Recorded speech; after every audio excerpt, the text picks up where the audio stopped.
toda esta discussão ela se baseia na ideia de que a finalidade da filosofia é construir uma doutrina, uma teoria, que a teoria então possa dar conta daquele universo de problemas que ela abrange de algum modo e criar um senso de orientação geral que valha para a humanidade inteira, tá certo? Durante um certo período. Quer dizer, a filosofia então seria uma espécie de rainha das ciências, né, dando o sentido geral daquilo que os vários domínios especializados abrangem nas suas respectivas áreas. E como a filosofia não conseguiu fazer isso, então acaba a metafísica, acaba a filosofia, etc, etc. Porém, pergunto eu, foi assim que a filosofia começou? Né? Bom, os pré-socráticos, o que eles faziam era apenas tentar uma cosmologia, quer dizer, uma explicação do cosmos, era como se fosse por isso mesmo que Aristóteles chamava filósofos físicos. Né? Porém, a filosofia ela só se perfila como uma atividade original, autoconsciente, com Sócrates. Né? E se nós perguntarmos, mas espera aí, mas Sócrates ensinava alguma metafísica? Né? Não, você pode dizer que algumas sementes de metafísica lançadas por Sócrates foram depois desenvolvidas por Platão e criar um sistema chamado platonismo. Mas na atividade de Sócrates você não vê nenhuma tentativa de passar uma doutrina metafísica pronta. Né? O Sócrates, se você pensar bem, qual é a finalidade, qual é o objeto formal terminativo da atividade de Sócrates? Né? O que ele tenta formar? Ele tenta formar filósofos. Ele tenta formar almas humanas. Né? E não criar uma doutrina. Se você procurar bem, perguntar qual é a doutrina de Sócrates, fala, no fim das contas, não sei.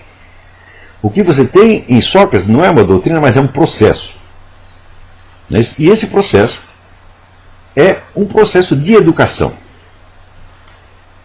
E esse processo de educação visa a tornar os seus estudantes, os seus ouvintes, conscientes das implicações das suas próprias crenças, dos seus próprios pensamentos, das suas próprias atitudes, tá certo? E confrontar-se com uma espécie de senso profundo da verdade. Né? Se não houvesse esse senso profundo da verdade nas pessoas, seria inútil Sócrates lhes fazer as perguntas que faz. Porque Sócrates, quando discute com as pessoas na rua, ele apela à própria consciência das pessoas. Quer dizer, quem são as testemunhas daquilo que Sócrates está fazendo? São os próprios ouvintes com quem ele discute. Aqueles cujas ideias ele contesta, eles são chamados a ser testemunhas da falsidade das suas próprias ideias e testemunhas do seu próprio processo de conversão a uma busca mais profunda e mais séria. Não é isso? Você vê aqui, em todos os casos, os diálogos socráticos, você vê que quando Sócrates pergunta para uma pessoa o que é a justiça, o que é o bem, o que é isso, o que é aquilo, eles respondem com opiniões que já circulam publicamente, que são opiniões, por exemplo, do senso comum. Não é isso? Então são opiniões gerais que já fazem parte daquela cultura e que aquelas pessoas então repetem. E através do interrogatório, do método que chama da maiêutica, né, Sócrates vai fazendo com que esses indivíduos recuem desde as crenças comuns até uma instância mais profunda, que é a sua própria consciência individual. Quer dizer, o indivíduo ele ecoa, né, nas suas opiniões, ele ecoa, por exemplo, dizer, a opinião pública, a doxa, que é aquele que todo mundo acredita, tá certo? E daí, pouco a pouco, ele, já não enquanto cidadão da cidade-estado, tá certo? Mas enquanto indivíduo, ele é levado por Sócrates a meditar e ver que aquelas crenças não se sustentam perante o seu próprio senso profundo da verdade. Quer dizer, através da interrogação, Sócrates demonstra o seguinte: você sabe que isto que você disse não é verdade. Então, o próprio porta-voz da falsidade publicamente admitida se torna a testemunha dessa falsidade, tá certo? E se torna ele próprio um buscador da verdade. Então, isso quer dizer, a filosofia surge em primeiro lugar como um sistema pedagógico. E esse sistema pedagógico, ele não visa a passar nenhuma teoria, nenhuma crença, nenhuma doutrina pronta, tá certo? Mas simplesmente elevar os indivíduos à condição de buscadores responsáveis e sérios, buscadores da verdade, portanto filósofos, amantes da sabedoria. Ele pega pessoas que são amantes da opinião pública, amantes da doxa, tá certo? São pessoas apegadas naturalmente às opiniões correntes que elas defendem, e os transforma em amantes da sabedoria. Uma sabedoria que eles não possuem ainda, tá certo? Mas que será doravante o objetivo dos seus esforços. Quer dizer, o primeiro objetivo da filosofia, então, o que é? Fazer filósofos, transformar as pessoas em amantes da sabedoria. Isso está muito claro em todos os diálogos socráticos de Platão. Tá certo? É claro que depois Platão dá um passo a mais, criando já toda uma doutrina metafísica, cosmológica, etc, etc. Mas o impulso originário que vem de Sócrates não é o de fazer uma doutrina. E note bem que, como na herança de Sócrates, aparece não uma doutrina, mas aparece duas. Aparece o platonismo e depois o aristotelismo. E eles têm algo, embora um seja a continuidade do outro, eles têm algumas áreas de contradição internas. Então, qual é o fio condutor que vai de Sócrates a Platão e Platão a Aristóteles? Não é nenhuma crença doutrinal, não é nenhuma teoria positiva, tá certo? Mas o simples amor à sabedoria. Tá certo? Ora,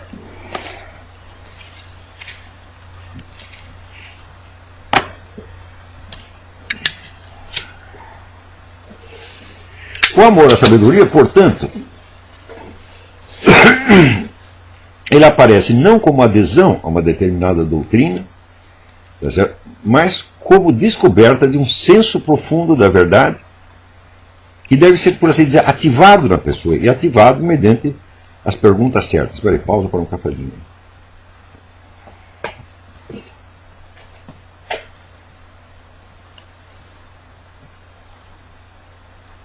O que Sócrates tenta mostrar às pessoas é algo que ele diz que elas, no fundo, já sabem. Então aparece aquele mito, vamos dizer, da existência anterior. Você não precisa tomar isso ao pé da letra. Antes de você nascer nesta terra, você teve uma outra vida na qual você contemplava a verdade, você tinha esse acesso às essências eternas, etc, etc. Então agora, o que nós vamos fazer é fazer você lembrar. Tá certo? Então, a explicação cronológica disso como vida anterior não precisa ser tomada, vamos dizer, ao pé da letra. Tá certo? O que Sócrates está tentando dizer é que existe dentro do ser humano uma instância profunda, né, que já tem esse amor à sabedoria. E basta você fazer as perguntas certas e isso será, então, ativado. Ora, as perguntas que Sócrates faz não são somente de natureza teórica.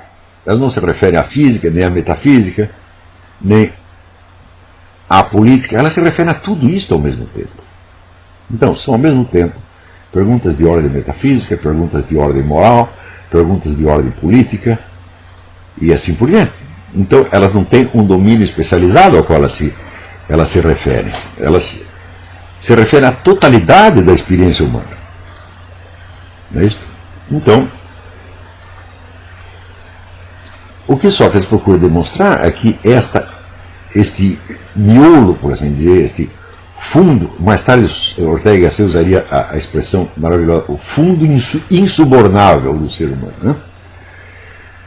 Então Sócrates procura demonstrar que você pode fazer a pessoa se instalar desde aquela superfície de opiniões correntes, ela pode recuar até a profundidade do seu ser e descobrir ali esse fundo insubornável. Esse fundo insubornável não vai lhe dar imediatamente o acesso à verdade, mas vai criar a abertura para a verdade.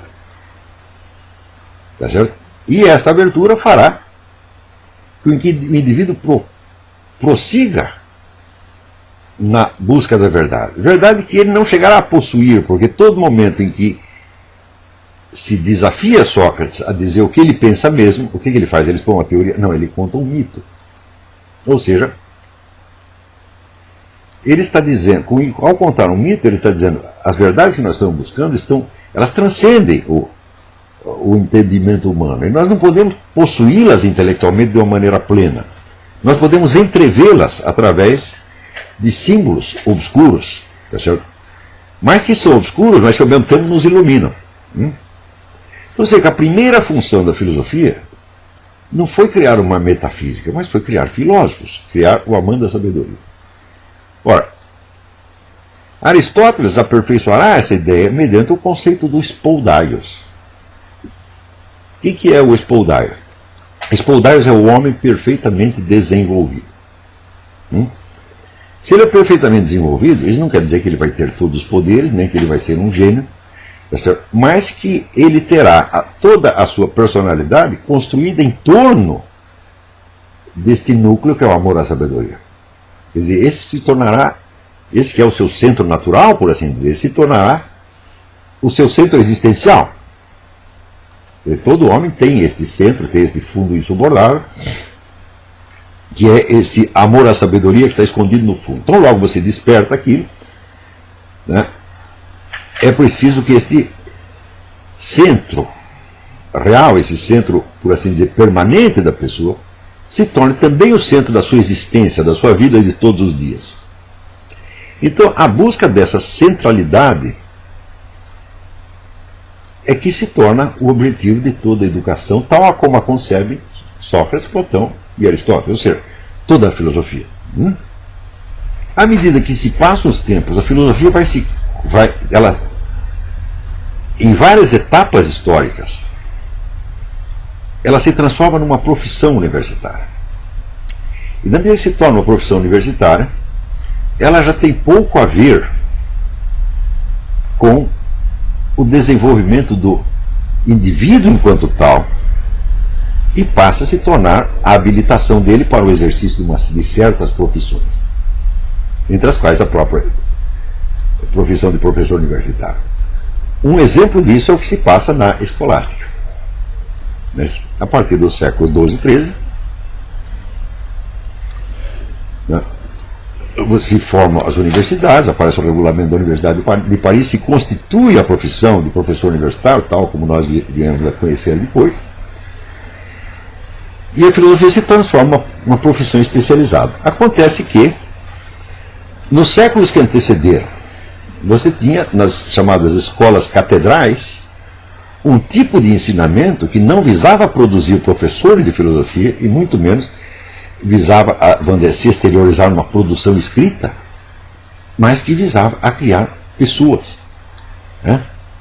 Então, é o famoso livro A Inveja dos Anjos, que eu já mencionei, The Envy of the Angels, onde mostra que este tempo entre o século IX e o começo do século XII, isso foi o auge, o ápice da educação ocidental. Mas que não deixava documentos escritos, por quê? Porque o objetivo, tal como o de Sócrates, não era criar doutrinas, tá certo? Mas criar pessoas, que fossem exemplos desta centralidade, deste equilíbrio, ou seja, que fosse a realização do spoldaios. É justamente das possibilidades criadas por esta educação do século IX e XII que aparece depois aquele florescimento magnífico do século XIII, com a grande escolástica, Santo Tomás de Aquino, Duns Scotus e tantos outros, que logo em seguida entra em crise, tá certo? E se fecha, numa espécie de circuito fechado universitário, provocando, alguns séculos depois, o surgimento de uma revolta. Também, vamos dizer, o que é o pensamento moderno? Senão uma revolta dos não profissionais, revolta dos amadores contra os profissionais. Você vê que dos grandes filósofos do começo da modernidade, Descartes, Bacon, e Malebranche, Spinoza, Leibniz, nenhum deles é professor universitário. é tudo gente de fora, né? Dos quais quase a maioria também começa a escrever em idiomas nacionais, protestando contra a uniformização do idioma internacional das universidades, o latim. Tá. Então, a revolta dos amadores contra os profissionais quebra a casca, tá certo, daquele ensino universitário, já cristalizado na repetição doutrinal sufocante, e abre novas possibilidades. Né? Porém, a tendência à profissionalização, ela volta e volta e volta e volta. Nós podemos marcar como grandes etapas disso, por exemplo, no romantismo alemão, tá certo? Com Hegel, Fichte, Schelling, e depois, no século XX, com o advento do neopositivismo da escola analítica, e sobretudo depois da Segunda Guerra, a profissionalização geral das universidades, da filosofia. Então, existe sempre esta luta entre a filosofia como profissão universitária, que tende a se consolidar em formas doutrinais com pretensões de validade universal e obrigatoriedade universal, e a filosofia como atividade do indivíduo em busca da sabedoria. Só que a ideia mesma da filosofia como pedagogia para a formação do filósofo, ela realmente desapareceu. E você vê que dentro da própria tradição continental, né, com Husserl, Heidegger, etc., etc., eles também estão praticando a filosofia como uma atividade profissional especializada. E a filosofia como pedagogia já praticamente não se fala. Tá certo?